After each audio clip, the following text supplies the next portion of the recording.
senhorzinho que está abaixo de você, ele está doido. Esse senhorzinho aí está doido para voltar, mas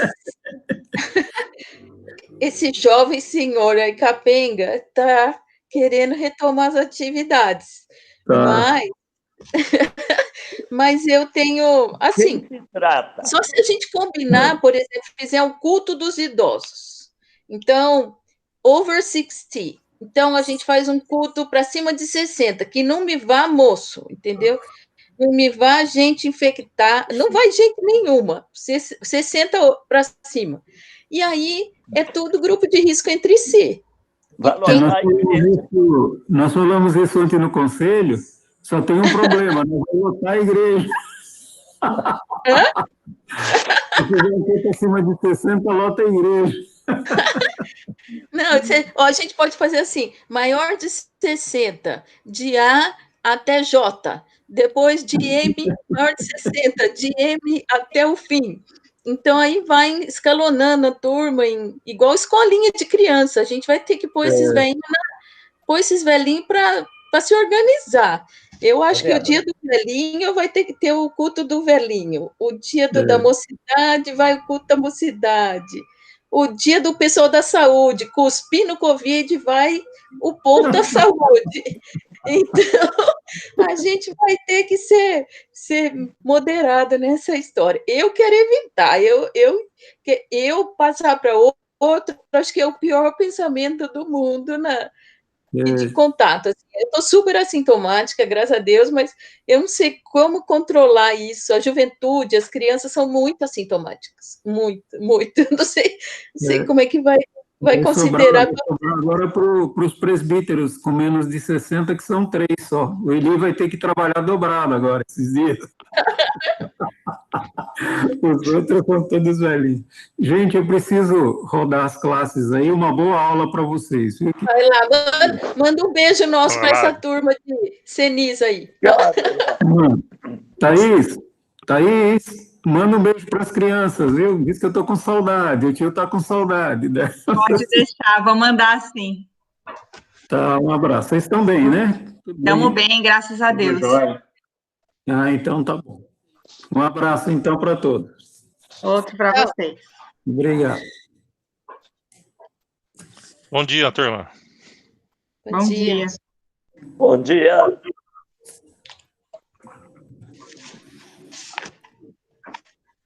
Ô, Débora, você já deu o seu...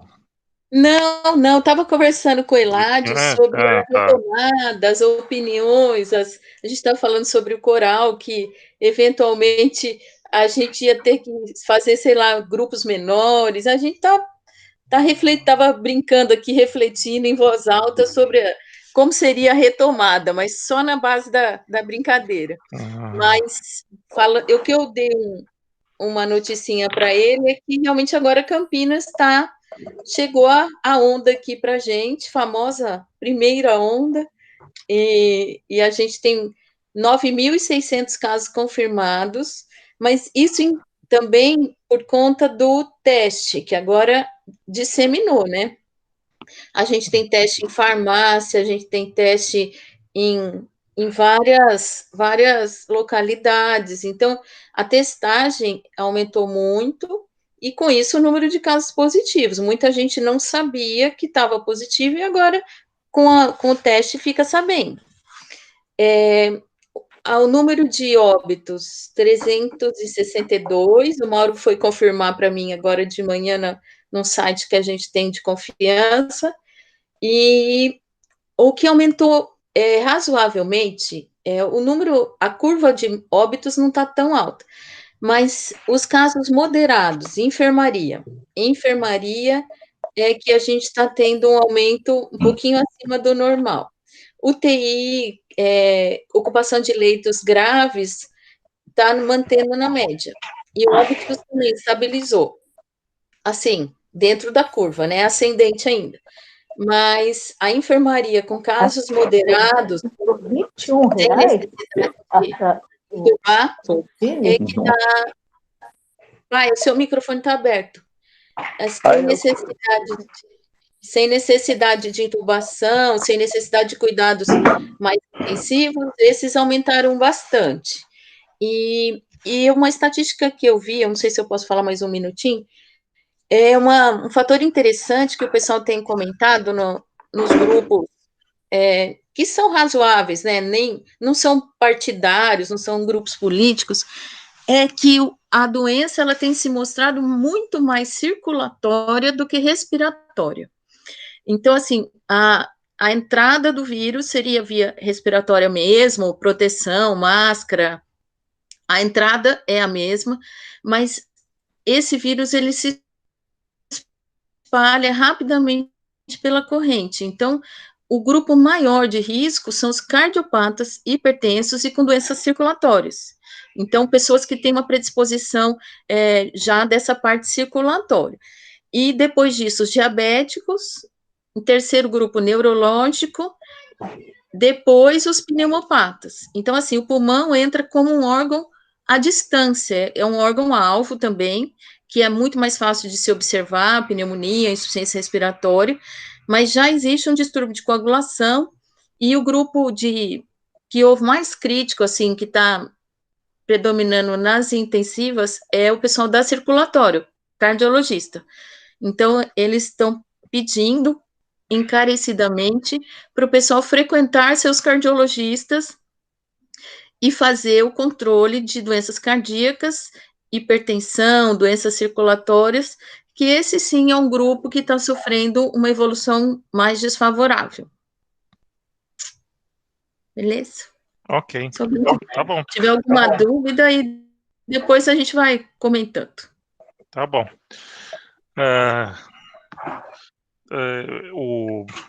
Bom, hoje nós vamos falar de dois temas apenas, duas perguntas, porque são perguntas que são intrigantes, né? A primeira talvez nem tanto, né? Mas a segunda, aliás, hoje o Dado não tinha nada combinado com ele, né? Mas lemos o Credo Apostólico no culto da manhã, né? E aí nós vamos entender um pouquinho mais ou tentar refletir do que significa aquela frase no Credo Apostólico que diz desceu ao Hades, né? Essa pergunta também foi feita para o Sproul. Mas vamos para a primeira pergunta, né? Deixa eu só comentar, né? Bom, nós tivemos uma aula conjunta na semana passada, né? E a partir da semana que vem, nós também teremos aula em conjunto até o final de julho, tá? Então, a gente ficou só essa aula aqui, meio estranhamente encaixada no meio de um monte de aula conjunta, mas enfim, esse é o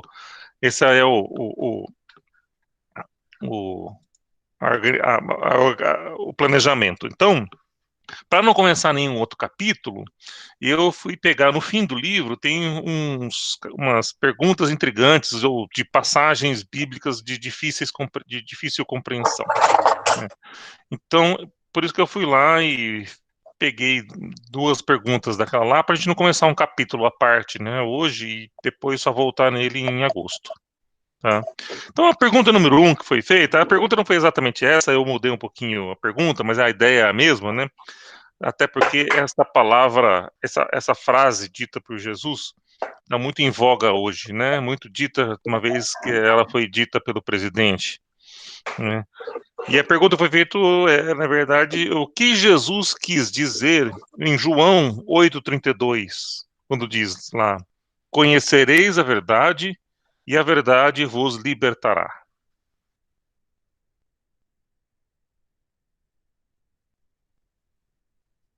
Alguém quer... Bom, essa frase foi dita pelo presidente Bolsonaro, né? Antes dele, acho que não sei se foi antes dele ser eleito, mas no Roda Viva, né? No Roda Viva, ao final do Roda Viva, a pessoa pede para o entrevistado lá falar uma frase, né, que o marca, tudo mais, e a frase que o Bolsonaro falou foi essa daqui, né? Conhecereis a verdade e a verdade vos libertará. Ele disse no contexto certo, é isso que ele quer dizer, que ele quis dizer, que verdade que ele está falando e que liberdade ele está falando. E que verdade e que liberdade que Jesus Cristo está falando aqui. Alguém quer se arriscar? Pode falar, patrão. Que versículo que é mesmo? É o João 8? João 8:32. 32. 32. E a minha Bíblia não tem 32. Ah, tá.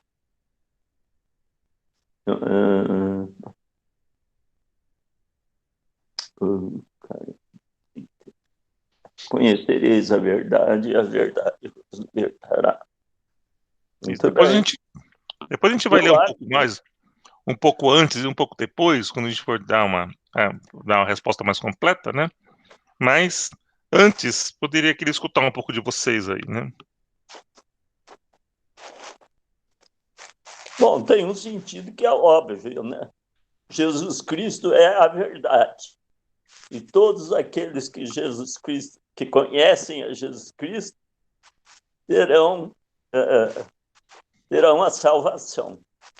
Essa é uma visão óbvia, né? Conhecereis a verdade, que é Jesus, e a verdade vos libertará do pecado. Então, mas certamente a maioria das pessoas que estão repetindo essa palavra, essa frase, esse versículo, eles não entendem bem que seja assim, não. Eles entendem de maneira diferente. Entendem de uma forma absolutamente racional e não de uma forma de fé, de crença, de submissão ao Espírito Santo, essas coisas, né? Porque todo mundo repete, né? Mas sem saber o que está falando. Perfeito. Mais alguém? Bom, conhecereis a verdade, Jesus falando da sua própria missão, do seu próprio ensinamento, né? E um pouquinho antes ele fala, eu sou o caminho, a verdade e a vida. Então, fala sobre a pessoa de Jesus, todo o seu ministério, toda a sua missão, enquanto autoridade, né? Então, nenhuma outra verdade, né? Às vezes os políticos ou as pessoas têm usado de uma forma distorcida como a verdade dos homens, a verdade de o que eu entendo por verdade, tudo vai ser esclarecido, então será levantada uma verdade sobre os temas, e Jesus não falou nesse contexto, e nem falou sobre verdades mundanas.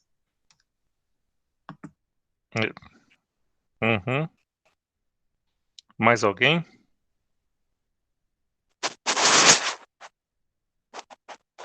Muito bem. Veja, realmente, né, esse é mais um texto que é utilizado, né, onde ele é retirado do contexto e, no final de contas, quer dar a ele uma outra interpretação, né, uma outra ideia. E aí usa o texto, usa essa frase de uma forma completamente equivocada, né? Quando Jesus Cristo diz que conhecereis a verdade, ou quando o presidente Bolsonaro falou aí, né, que conhecereis a verdade vos libertará, ele está falando de uma coisa terrena, né? Aqui, como se dissesse que, vejam, vocês vão saber as coisas que estão acontecendo, que estão ocultas e que, na verdade, vocês não estão sabendo, e isso vai trazer, então, uma liberdade para vocês, vai trazer você como se fosse a ideia de que vocês estão aprisionados pelas mentiras que estão contando para vocês, né? E a hora que a gente chegar lá e mostrar o que verdadeiramente está acontecendo, né, vocês estarão livres dessa doutrinação ou desse domínio. Mas Jesus Cristo não estava falando nada disso, né? Para entender, vamos olhar o contexto, né? Alguém pode ler para nós lá, então, João 8, vamos ler do versículo 31 até o versículo 40. Eu posso ler. Pode começar, então, por favor. Tá legal. Disse, pois, Jesus aos judeus que haviam crido nele: se vós permanecerdes na minha palavra, sois verdadeiramente meus discípulos, e conhecereis a verdade, e a verdade vos libertará. Responderam-lhe: Somos descendência de Abraão e jamais fomos escravos de alguém. Como dizes tu, sereis livres? Replicou-lhes Jesus. Em verdade vos digo, todo o que comete pecado é escravo do pecado. O escravo não fica sempre na casa, o filho sim, para sempre. Se, pois, o filho vos libertar, verdadeiramente sereis livres. Bem sei que sois descendência de Abraão, contudo, procurais matar-me, porque a minha palavra não está em vós. Eu falo das coisas que vivi junto de meu pai. Vós, porém, fazeis o que vistes em vosso pai. Então lhe responderam: Nosso pai é Abraão, disse-lhes Jesus. Se sois filhos de Abraão, praticai as obras de Abraão. Mas agora procurais matar-me, a mim, que vos tenho falado a verdade, que ouvi de Deus, assim não procedeu Abraão. Muito bem. E depois Jesus ainda segue um pouquinho, tá? Mas veja, então, Jesus Cristo está falando, está pregando, né? E para alguns de seus discípulos ali, né? E junto com eles tem alguns fariseus, e os fariseus, então, falam, né? Mas de que liberdade? Eles já não compreendem a palavra de Jesus. Porque dizem, então, que vos libertará. Não, nós não somos escravos de ninguém, né?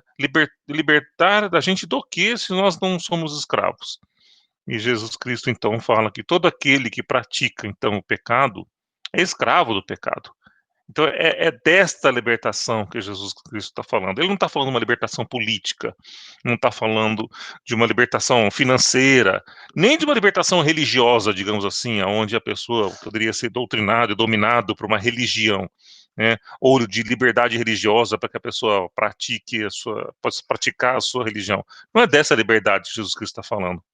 Jesus Cristo está aqui falando de ser liberto de uma escravidão que o pecado gera na pessoa, né? E veja que Jesus Cristo então faz uma associação de filiação em relação à obediência. Ó, você é filho de quem você obedece. Se você obedece a Deus Pai, você então é um filho de Deus. Se você obedece a Satanás, você é filho de Satanás. Então, esta é uma informação interessante, aonde eles então dizem, não, nós somos filhos de Abraão. Jesus, bom, se você é filho de Abraão, você deveria praticar as coisas que Abraão ensinou, né? Então, esta relação de filiação, obediência, então, é que Jesus Cristo diz, né, vocês estão dizendo que vocês são filhos de alguém, mas de verdade, vocês não estão praticando as obras que essa pessoa ensinou. Eu não entendo, né, esta filiação. Tem uma outra coisa interessante que Jesus diz aqui, né? O servo não fica sempre em casa, né? O filho fica para sempre. Então, de novo, uma relação entre a escravidão e o filho. Porque o servo de uma casa, de um determinado momento, ele encerra o contrato dele, né?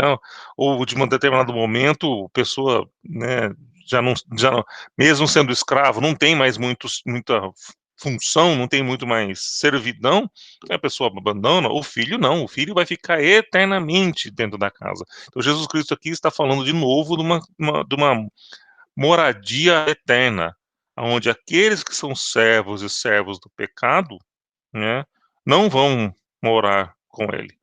Já aqueles que são filhos irão morar eternamente, né? Então, esta é a liberdade. Vamos ler o versículo, o versículo 44, né? Vós fazeis as obras de vosso pai.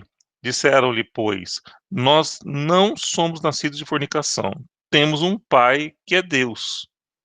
Aí Jesus Cristo diz, pois se Deus fosse o vosso pai, certamente me amaríeis, pois que eu saí e vim de Deus, não vim de mim mesmo, mas ele me enviou, né? Por que não entendeis a minha linguagem? Por não poderdes ouvir a minha palavra. Versículo 44. Vós tendes por pai o diabo, e quereis satisfazer o desejo de vosso pai. Ele foi homicida desde o princípio, e não se firmou na verdade, porque não há verdade nele. quando ele profere mentira, fala do que é próprio, porque é mentiroso, e pai da mentira. Mas porque vos digo a verdade, não me credes. Qual dentre vós me convence de pecado? E se vos digo a verdade, por que não credes? Quem é de Deus, escuta as palavras de Deus. Por isso não vos as escutais, porque não sois de Deus. Muito bem. Então, veja, Jesus Cristo aqui faz uma dura condenação para essas pessoas, né? E eles têm uma grande dificuldade, né, de compreender. Mas Jesus Cristo está falando, então, de uma liberdade espiritual, aquele que praticou o pecado. E veja aqui, né, nós estamos falando aqui de um pecado original. O pecado original, ele não significa, na verdade, o pecado que Adão e Eva cometeu, né? O que ele quer dizer, na verdade, o que a gente quer dizer com o pecado original é aquele pecado que nos causou um rompimento, ao desobedecer a lei de Deus, nos causou um rompimento, né, que nos leva a uma falha na nossa moral, que nos inclina para o pecado. Então, este pecado original é uma marca que ficou em nós, né, que é o resultado da nossa queda. E em função deste pecado original, né, nós nos tornamos tendenciosos ao pecado. E precisamos de conhecer a Cristo e, através dele, estarmos nos libertos desta escravidão que o pecado gera em nós. Vamos ler lá em 2 Coríntios 3:17. Só para a gente encerrar então, a resposta.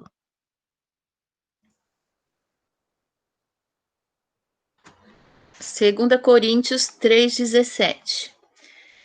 Ora, o Senhor é o Espírito, e onde está o Espírito do Senhor, aí há liberdade. Então, de novo, né, confirmando que é o Espírito de Deus que traz para nós esta libertação. E é uma libertação de uma servidão que o pecado gera em nós. Então, muito cuidado quando a gente escuta aí dos políticos ou daqueles que estão querendo usar um texto bíblico fora do contexto, para que a gente não seja enganado, né? Na verdade, não tem nada a ver com esse contexto, com essa ideia. E quando se eu escutar, né, volta para o contexto, assim, vamos entender o contexto que isso foi dito, porque no final de contas ele está sendo dito com um outro significado que nada tem a ver com aquilo que Jesus Cristo realmente quis dizer. Eli, Oi, bom pode falar, dia. Camila. Bom dia. Bom dia. Então, essa questão da verdade, a verdade, ela não é relativa, ela é a verdade. Quando Jesus, eu entendo que quando Jesus fala, conhecereis a verdade vos libertará, isso se aplica a todos os aspectos da vida humana. Não é uma questão unicamente espiritual, porque nós somos, nós vivemos nesse mundo, e a palavra de Deus, ela é luz para o caminho. Então, conhecereis a verdade em todos os aspectos que integram a vida humana. Então, nós estamos inseridos dentro de uma sociedade, nós somos cidadãos que temos que votar, por exemplo. Então, votos têm que ser condizentes com pessoas que buscam a verdade na política. Essa questão de relativização da verdade é muito delicado, porque, infelizmente, é o que foi sendo feito ao longo de muitos anos no Brasil, e as pessoas hoje relativizam a verdade. Então, você tem que respeitar o outro, porque cada um tem a sua verdade. Então, essa relativização da verdade é fruto de uma doutrinação ferrenha que tem acontecido há muitos anos. Agora, a questão de colocar isso dentro, existe, claro, esse contexto da salvação, e a salvação, ela se aplica em todos os aspectos da vida. Eu creio que a utilização de uma palavra, de algo que está na palavra, Quem julga o coração é Deus. Deus sabe a forma como a pessoa está usando aquela palavra. Agora, porque a palavra de Deus, a gente tem que ser sal na terra e luz no mundo, e a palavra de Deus, ela é sal. Então, quando você fala em conhecer a verdade, é conhecer a verdade realmente, quando uma pessoa que está buscando abrir os olhos da população e fala, conhecereis a verdade vos libertará, eu creio que o objetivo não é outro, senão limpar o país da sujeira e da corrupção. E com relação à questão de liberdade, né, porque a verdade, né, conhecereis a verdade vos libertará, você acha sinceramente que a gente está vivendo num país livre? Um país onde você emitir a sua opinião significa, ela pode ser criminalizada? Sinceramente, isso, na minha opinião, está muito longe de ser liberdade. O nosso Senado acabou de votar uma lei cujo vocábulo é em inglês, não é nem em português, onde é criminalizado a fake news, não se sabe nem definir o que é fake news. Então, assim, a liberdade do cristão está bem ameaçada, e isso é estarrecedor, está bem ameaçada mesmo. Então, e realmente não dá para achar que isso que não afeta essa questão da liberdade, ela tem a ver, sim, com a vida aqui secular também, né? Mas, enfim, é isso. Camila, eu não quero dizer que... Opa, não sei, está dando um pouco de eco para mim aqui. Eu quero dizer que a gente não... Eli, Oi, patroa. acho que sou eu que estou fazendo eco. Não fui... pode falar, patroa. Podemos voltar um minutinho só lá no capítulo de João? Sim, claro. Qual é o capítulo mesmo? 8. 8. Tá. João 8. E a partir de qual versículo que a gente leu? Do 31. 31. Isso. Tá. Eu quero fazer um pequeno comentário. Fica à vontade, patroa. Na minha Bíblia, as palavras de Jesus estão escritas com letras vermelhas. As demais palavras são com letras pretas.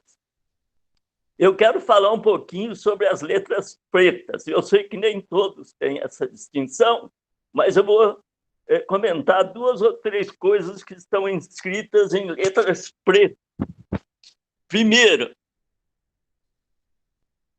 os judeus que estão conversando com Jesus, eles eram judeus que haviam crido.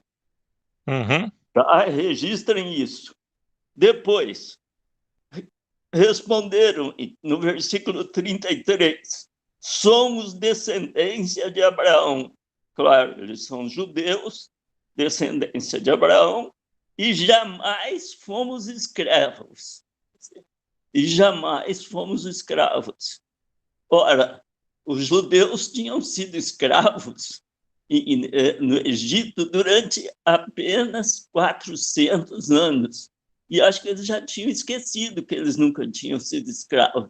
Uhum. Se a gente quiser olhar as coisas do ponto de vista racional humano, esses judeus, além de não crerem verdadeiramente, eles também não sabiam nada de história.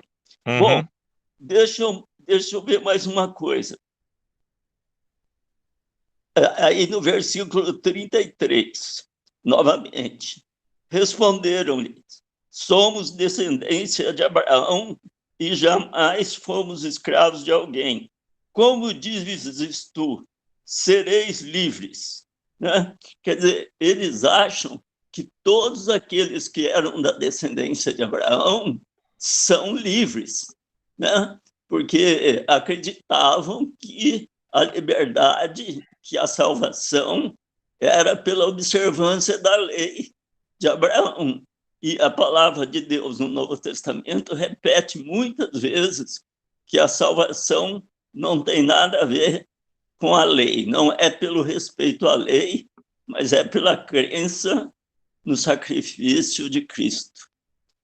Existem outras coisas aqui que é interessante falar sobre essa questão de histórica, né? Eu gosto muito de história, e eu nem vou falar nada sobre isso agora, porque senão a Ivani me cutuca aqui e fala que você sempre acha um jeito de meter a história no meio do caminho. Você coloca na história. Mas veja bem, não sou só eu, não. Eu tenho escutado o reverendo Carlos Aranha todas as semanas, e ele está fazendo algo bem semelhante a isso. Porque as pessoas que querem entender a Bíblia numa visão global, eles precisam conhecer a história, porque senão eles não vão entender. Fala lá na frente, fariseu. Quem é fariseu? Fala lá na frente, quem é isso? Não sei. Enfim, os judeus que estavam aqui, além de ignorantes quanto à salvação, eles eram ignorantes também quanto à própria história. E a gente não pode ignorar a nossa história. Exato. E, bom, e como se eles não tivessem ali sobre o domínio do Império Romano, né? Quer dizer, já é uma coisa até...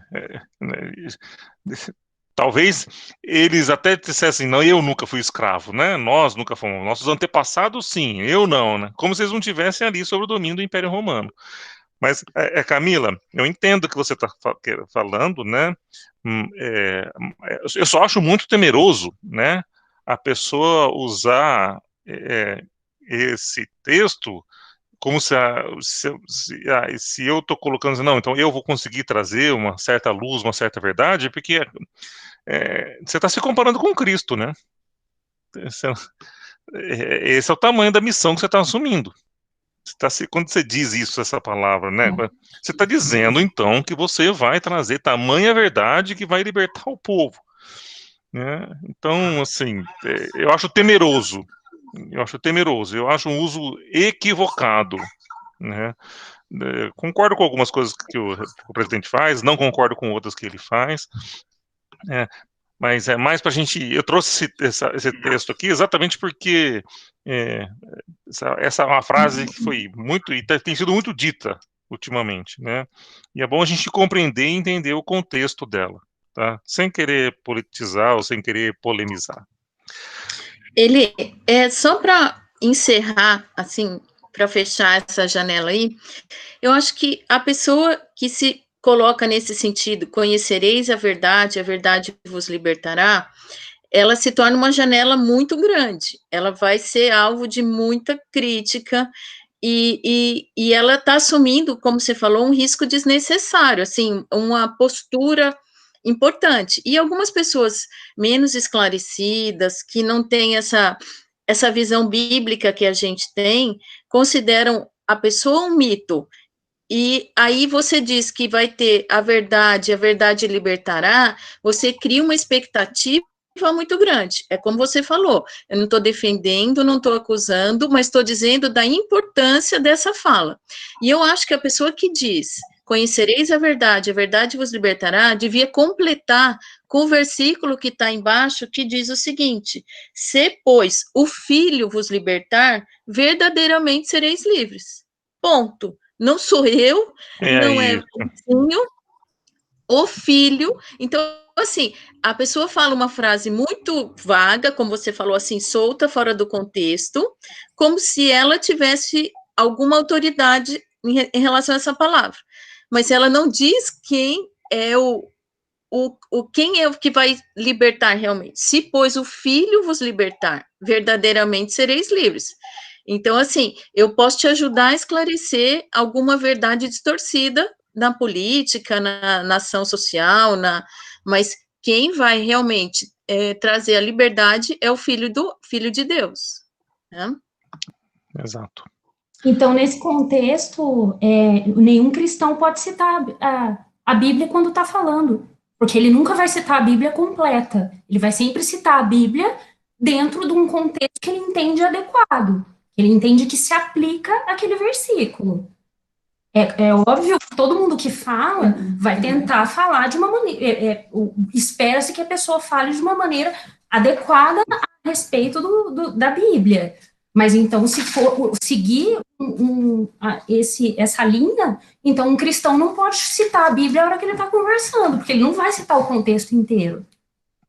Mas ele tem que entender o mesmo, ele tem que estar dentro do contexto, né, Camila? E o que estaria fora do contexto? Ele fala...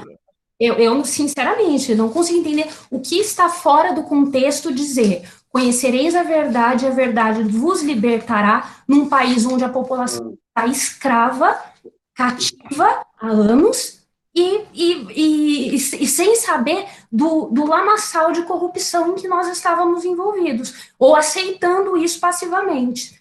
Mas cada cabeça é uma sentença, eu acho que a democracia é feita disso, né? Ela é feita de vozes dissonantes. Então, o pensamento hegemônico é a marca da ditadura, não da democracia. Roberto? Posso? Eu gostei muito do que a Camila falou. Eu só gostaria de deixar algumas coisas claras. Eu sou eleitor do Bolsonaro, tá? Não significa que eu concorde tudo. Mas o temeroso é quando se usa um versículo ou uma parte de um versículo que fica dúbia a interpretação. Porque na hora em que eu simplesmente chego para um grande público e digo que a verdade vos libertará, eu posso, de uma forma dúbia, estar me colocando no lugar dessa verdade. Isso é que eu tenho medo, tá? E, infelizmente, não é político A, B ou C. Todos os partidos fazem uso disso. Desse uso dúbio de frases, de colocações, porque é uma forma de captar os eleitores. E, de todos os versículos da Bíblia, este é o que mais me incomoda.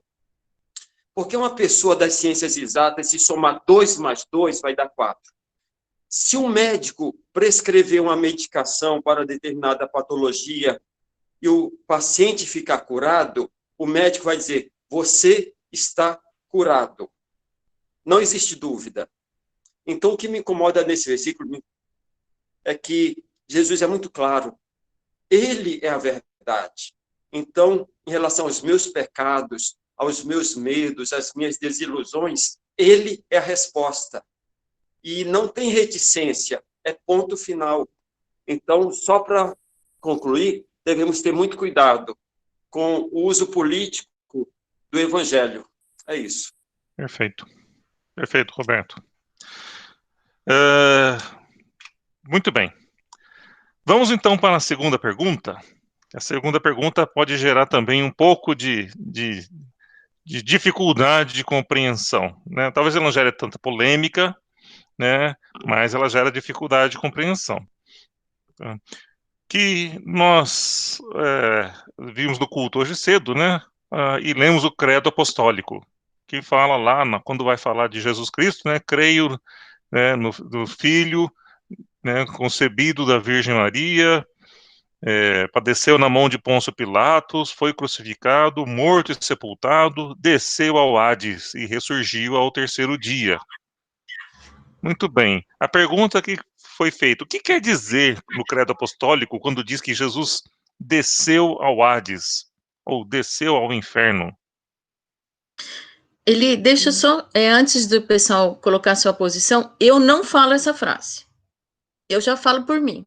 A hora que eu falo credo apostólico, eu pulo, porque eu realmente nunca entendi claramente o que quer dizer isso. Então, eu estou falando por mim. Quando eu declaro o credo, faço tudo direitinho. A hora que chega nessa parte, eu fecho e continuo falando depois. Então, eu gostaria muito de tentar entender todo mundo. Muito bem. Alguém acha que Jesus Cristo desceu ao inferno?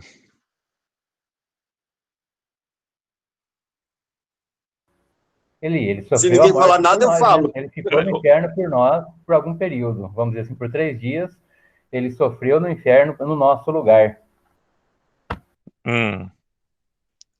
Ok, Walter. Roberto, pode falar? Olha, eu sou um ignorante. E só um parênteses, Camila, eu sou teu fã. Você faz umas colocações que me ajudam muito. Pronto. Eu sou um ignorante conhecimento da Bíblia, mas na minha limitação eu vejo o seguinte: Deus é soberano. Então, o poder de Deus não está ligado a uma posição geográfica. Ele é Senhor de tudo. Então, até o inferno está sob o poder de Deus. Significa que Deus tem autoridade sobre tudo, tudo. Inclusive sobre o inferno, porque um dia ele vai acabar com a morte.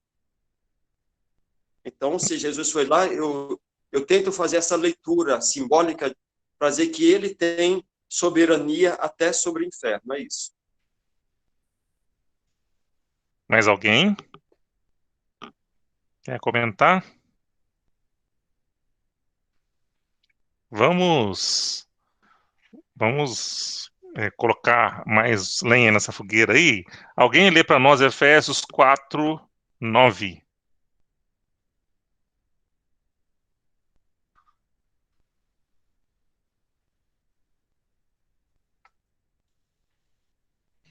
Mais alto, patrão. O patrão tá contando coisa. Alguém pode ler então para nós aí? Efésios 4:9.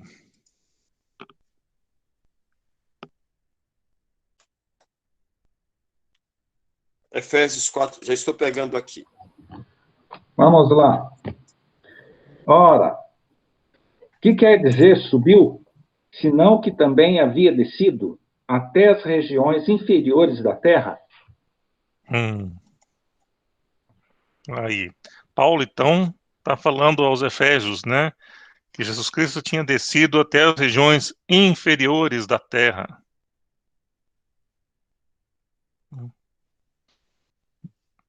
Bom, esse texto é de difícil compreensão, gente.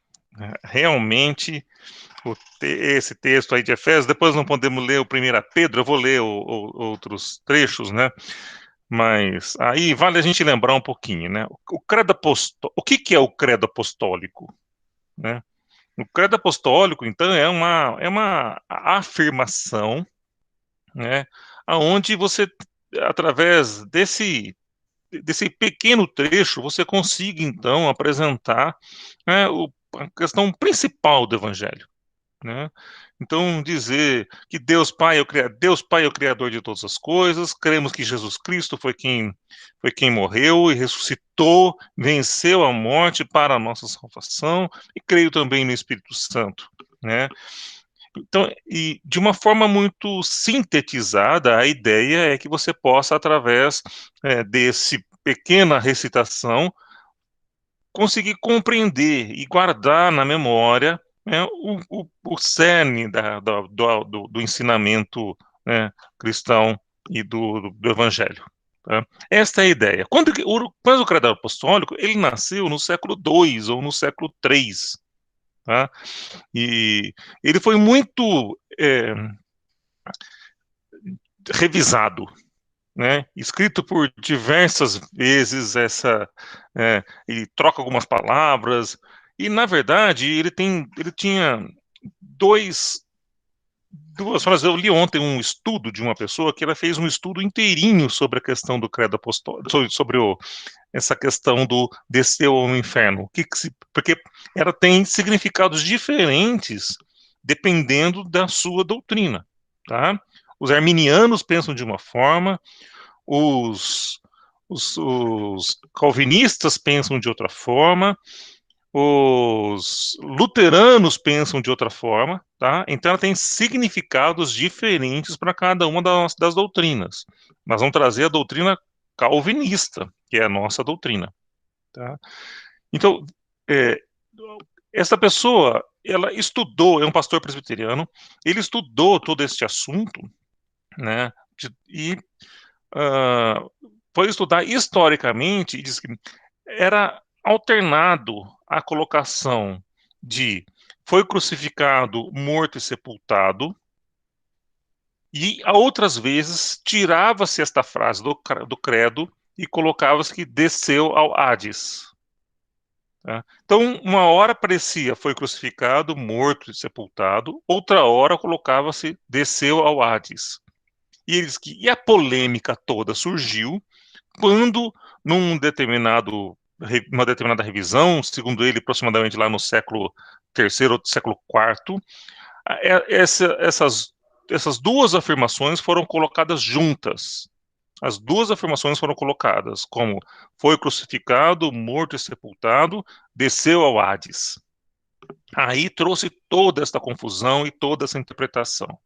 Ora, algumas denominações reformadas de linha arminiana ou de linha luterana, eles defendem a ideia de que Jesus Cristo realmente desceu ao inferno. Tá? O que para nós fica uma questão complicada, mas nós mais calvinistas, né? Se Jesus Cristo desceu ao inferno, ele foi fazer o quê? Tá? Porque, afinal de contas, ele não foi lá a passeio. Né? Ele não foi lá a passeio. Se ele tinha uma intenção de descer realmente para lá, ele tinha algo a ser feito. Bom, o que dizem aqueles que defendem a ideia de que Jesus Cristo foi ao inferno? Então, quais são as bases, o embasamento bíblico para dizer, então, que Jesus Cristo foi ao inferno? Em primeiro lugar, esse trecho aí de Efésios 4:9, a pessoa diz, ó, bom, parece claro que Jesus Cristo, né, desceu aqui, né? Veja, mas é um erro de interpretação.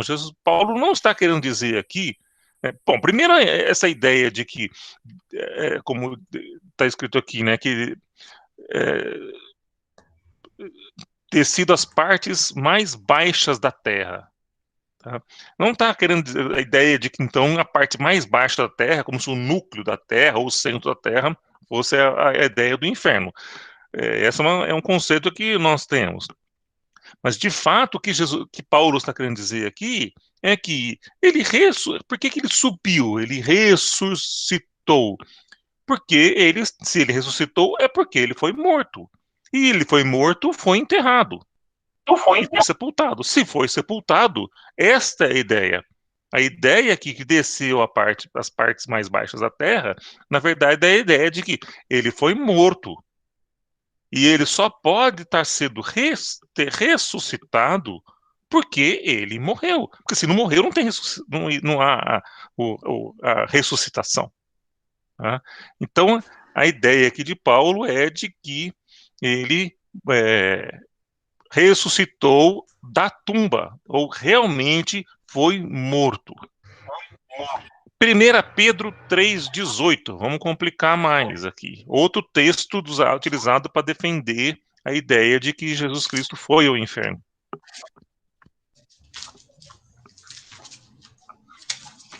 E depois deixem aberto em 1 Pedro, porque Pedro parece que gostava de escrever sobre isso aqui, né?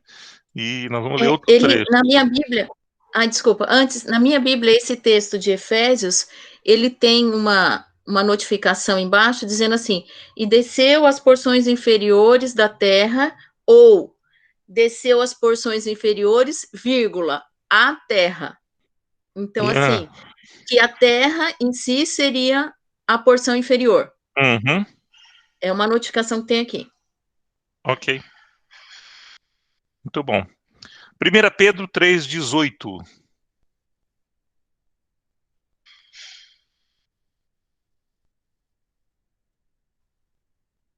Você pode ler de 18 até o 20, tá?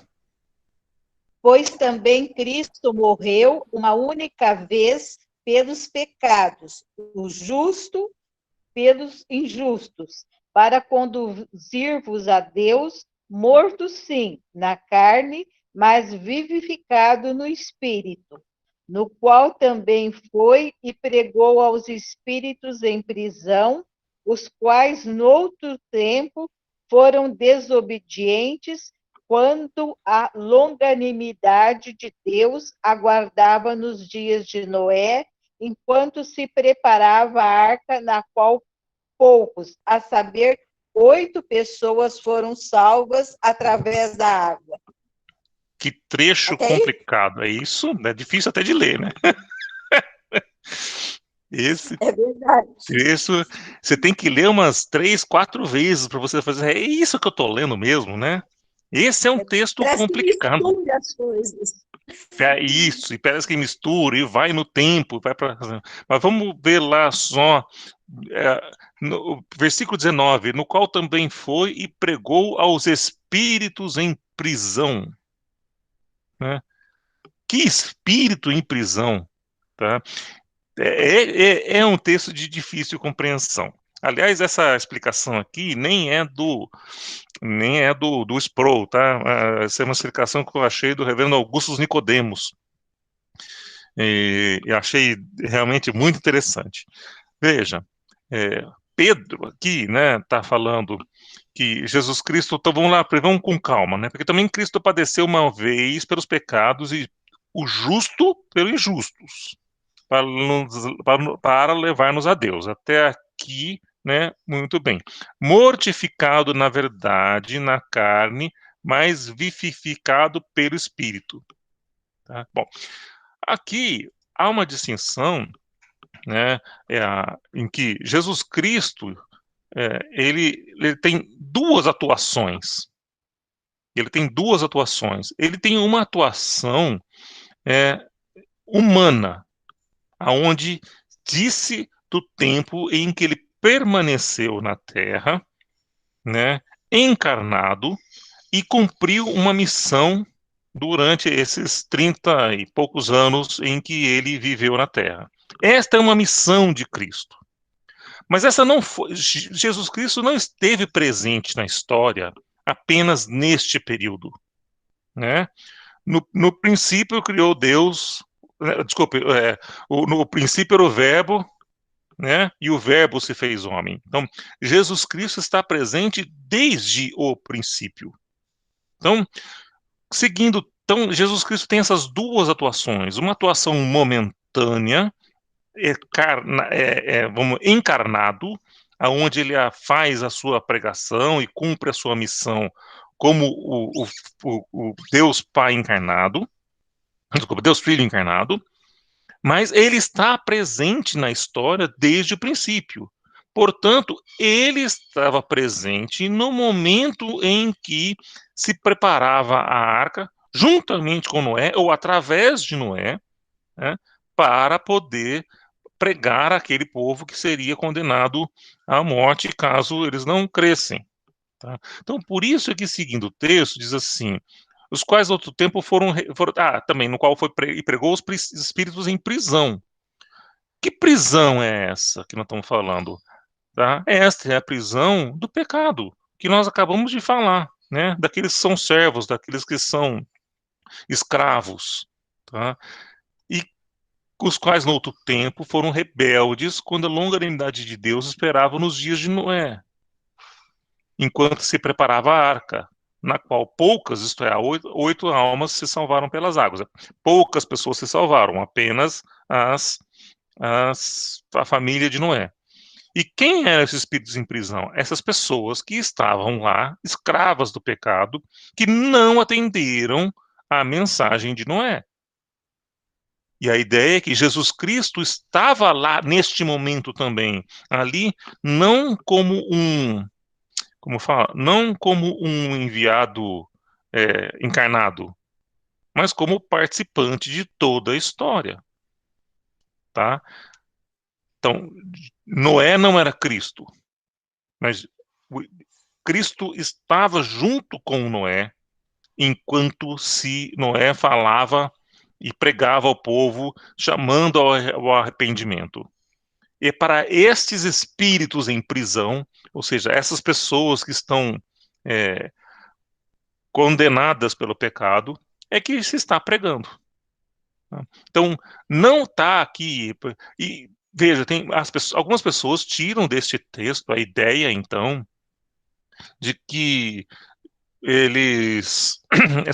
Noé não teria sido capaz de anunciar o evangelho a todas as pessoas, e que muitas pessoas ali morreram sem a oportunidade da salvação, e ficaram, então, numa espécie de um limbo no inferno, né, numa espécie de um limbo ali, onde eles estariam aguardando, e que Jesus Cristo, na hora que morreu, entre a sua morte e a sua ressurreição, ele haveria descido então ao inferno, para então dar uma segunda chance a esses espíritos, né?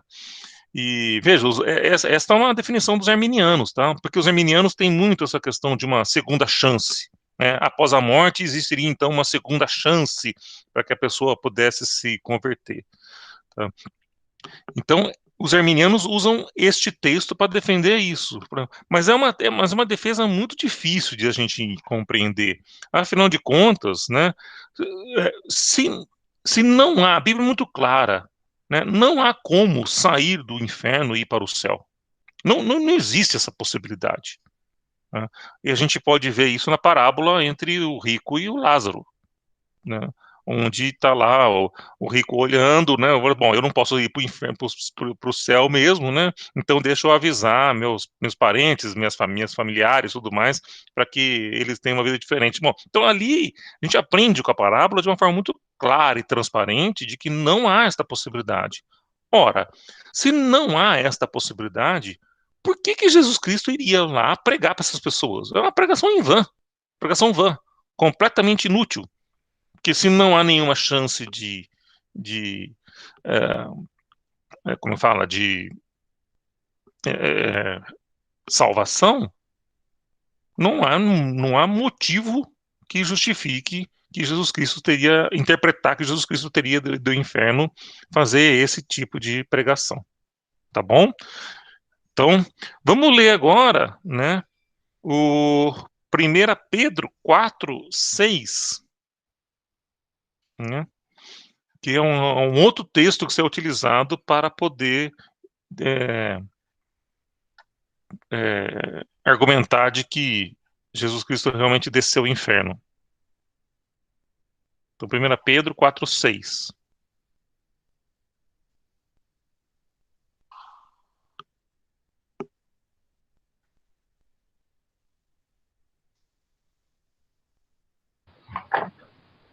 Ixi, aconteceu.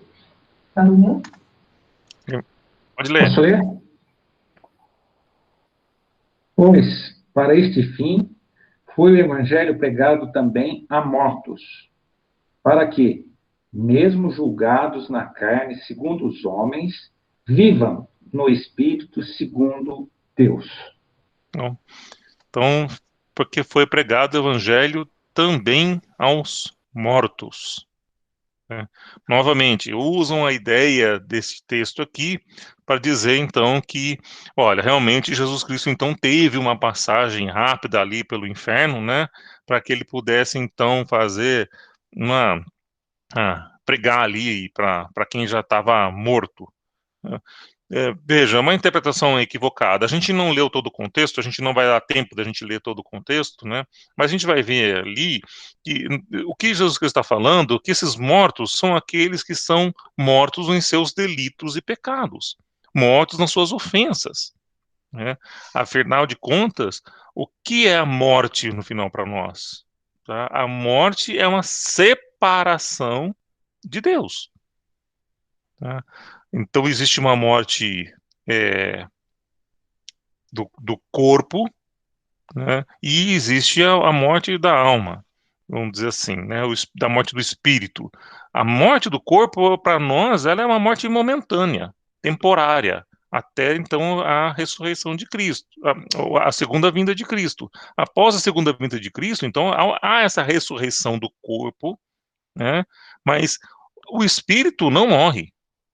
O espírito, ou ele vai para o céu, né, ou ele vai para o inferno. Não existe a ideia de um lugar temporário, aonde depois Jesus Cristo então voltaria ali para poder pregar para essas pessoas. Não é esse tipo de morte que Pedro está falando, né? A morte que está falando são aquelas pessoas que estão mortas em seus delitos e pecados. Então, é muito difícil conseguir compreender ou acreditar de tirar da Bíblia um embasamento de que Jesus Cristo, então, realmente, por um determinado momento, desceu ao inferno.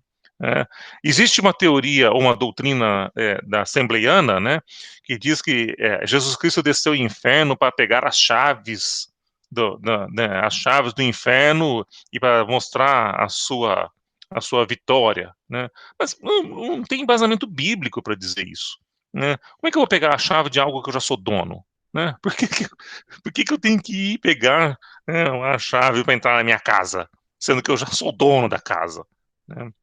Então, como o Roberto disse, né, Jesus Cristo, Deus é o criador de todas as coisas, né, e nada acontece debaixo, né, do céu que não esteja de acordo com a vontade dele.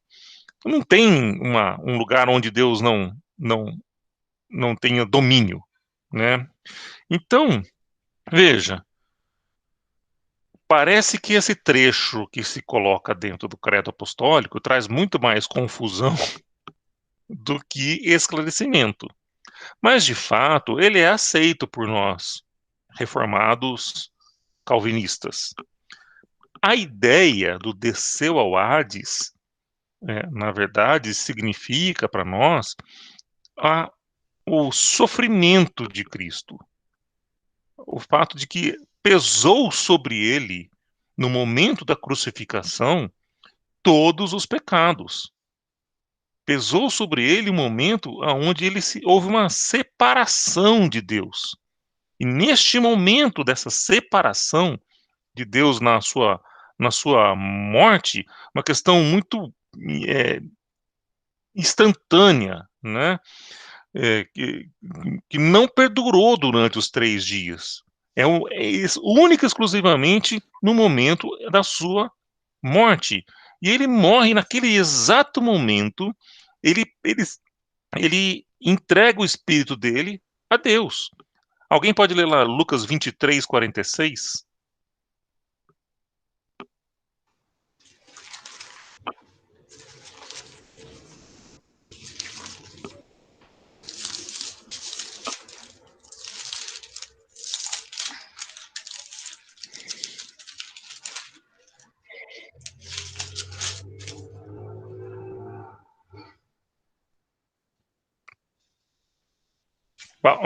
Se alguém abrir em Lucas, leu o 43 primeiro, né? Depois que lê o 43, pode ler o 46. Jesus lhe respondeu: Em verdade te digo que hoje estarás comigo no paraíso. 46. Então Jesus clamou em alta voz: Pai, nas tuas mãos entrego o meu espírito. E dito isto, expirou. Então, muito bem. Então, veja, o 43, né, está se referindo, então, ao ladrão na cruz. Em verdade, te digo que hoje estarás comigo no paraíso. Te digo que hoje estarás comigo no paraíso. Tá? Então, Jesus Cristo, assim que morre, já vai para o paraíso junto ao Pai. Que é a ideia que tem no versículo 46. E clamando Jesus com grande voz, disse: Pai, nas tuas mãos entrego o meu espírito. Então, o espírito não morre, vai junto a Deus. O corpo é sepultado. Tá? Mas não há uma ida de Cristo ao inferno. Olha, tem gente que, para defender essa ideia de que Jesus Cristo, então, desceu ao inferno durante um tempo, coloca aqui uma vírgula depois no versículo 43. Em verdade te digo hoje, estarás comigo no paraíso. Tá? Então, para fazer uma ideia de que esse hoje não está que estará hoje. O hoje significa no que eu te digo, em verdade te digo hoje. Mas é uma grande bobagem, né? Porque assim, como se você dissesse assim, ó, em verdade eu te digo amanhã.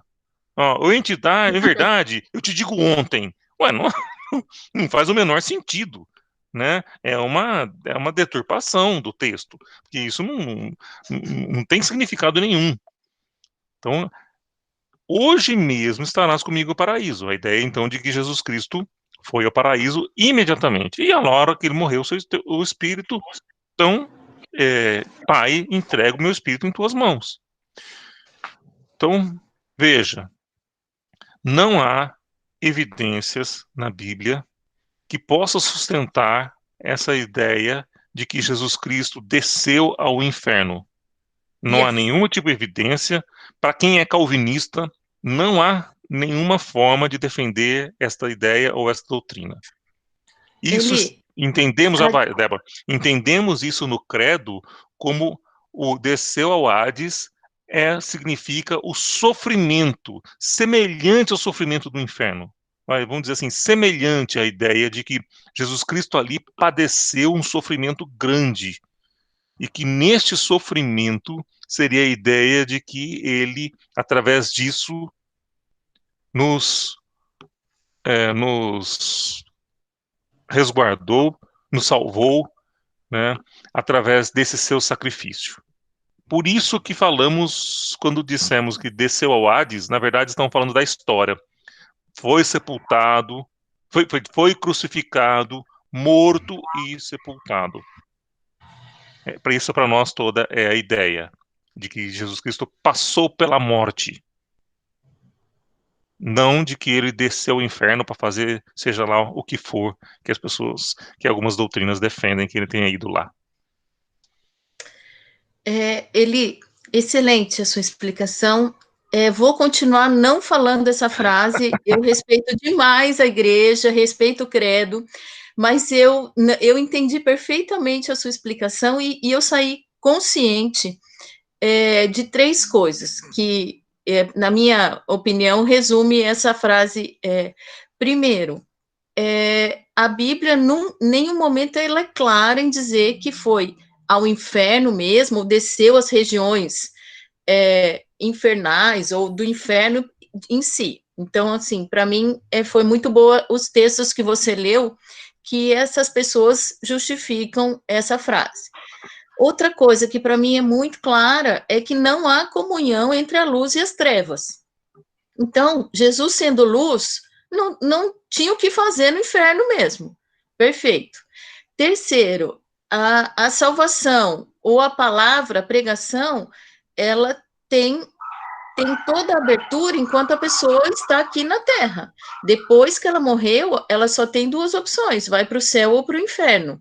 Então, Jesus não tinha o que fazer no inferno pregando para ninguém ou tentando reabilitar uma pessoa que já tinha o seu destino selado.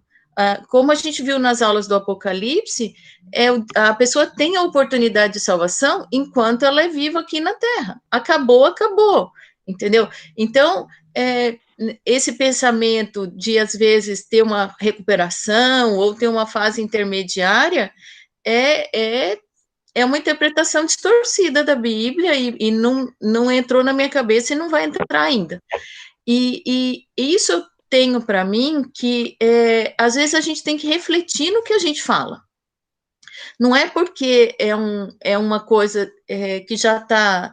Às vezes a gente repete as coisas mecanicamente, às vezes a gente faz a oração do Pai Nosso mecanicamente, a gente recita o credo porque a gente já sabe mecanicamente. E será que a gente realmente você está refletindo sobre aquelas palavras? Então, eu até hoje, eu achava que eu era muito rebelde, né? Porque meu pai às vezes fala que eu sou um pouco rebelde com as coisas. Mas eu parava de falar mesmo. Eu me ausentava, depois eu continuava falando, e eu concordo com essa interpretação. Assim, de que uma vez que esse texto às vezes foi feito num primórdio da igreja calvinista, num primórdio, às vezes eles tinham alguma... Mas, inclusive, a palavra Hades, para mim, não entra na minha cabeça, entendeu? Que não eles tiraram esse Hades. Então, assim, é muito importante eu ir refletir sobre o que eu estou falando. E eu não sabia nada disso. Eu falava, para mim, Jesus não desceu ao Hades. Eu engulo isso e continuo falando.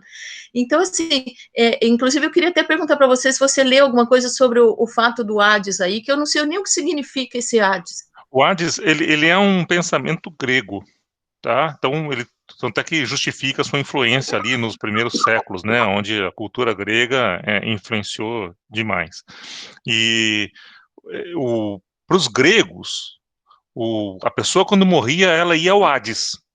E o Hades era tipo um lugar intermediário, né? Onde existia um lugar para os bons e para os maus, né?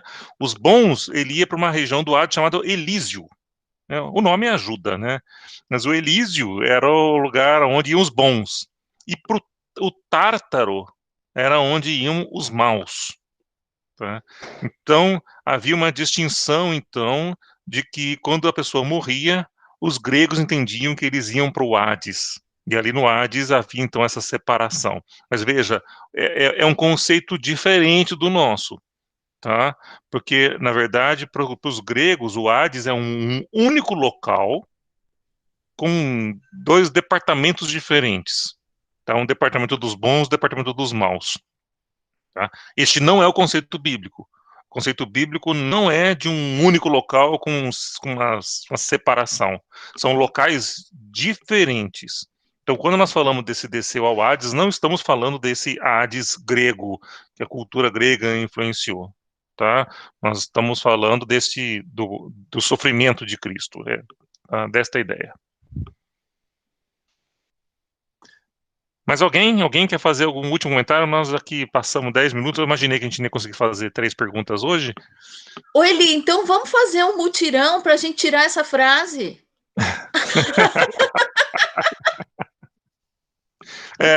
Você sabe que tem um texto bem interessante, depois eu posso até mandar o link para vocês, para quem quiser se aprofundar nesse tema, né? É bem interessante, tá? Porque fala uma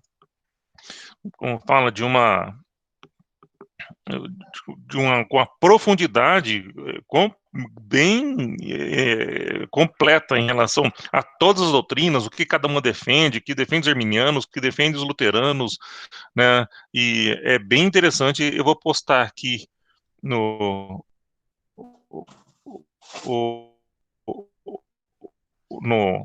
Google,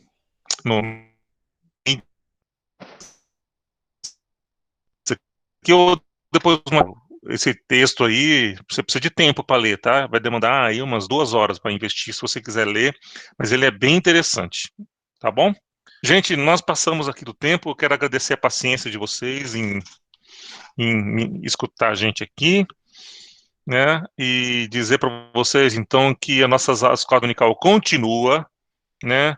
Não percam a oportunidade, ela só não vai estar aqui na nossa sala, mas em aulas em conjunto, tá bom? Durante todo o mês de julho, nós voltaremos nesta sala em agosto, mas nos vemos na sala das aulas em conjunto que estão sendo preparadas aí com muito carinho pelos professores. Muito obrigado a todos, um bom domingo, né? E que Deus nos abençoe. Me permite só provocar uma risada? Claro, Roberto. A Débora fez um comentário de uma aula de Apocalipse. Esse Apocalipse dá aula em qual turma? Um abraço, bom domingo. Gente, tchau, bom domingo a todos. Tchau. Tchau. Bom domingo.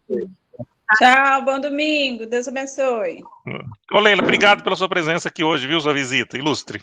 Imagina, um prazer, tem sido muito bom. Segunda aula que eu estou participando. Leila! Oi! Leila, seja super bem-vinda. Eu sei que você é tímida e a gente não quer que você se exponha muito, mas todo mundo é super bem-vindo aqui e muito querido, e todas as participações e o tempo de vocês é precioso aqui pra gente, tá bom? Beijão! Obrigada, meu bem. Deus abençoe vocês. Bom domingo para todos.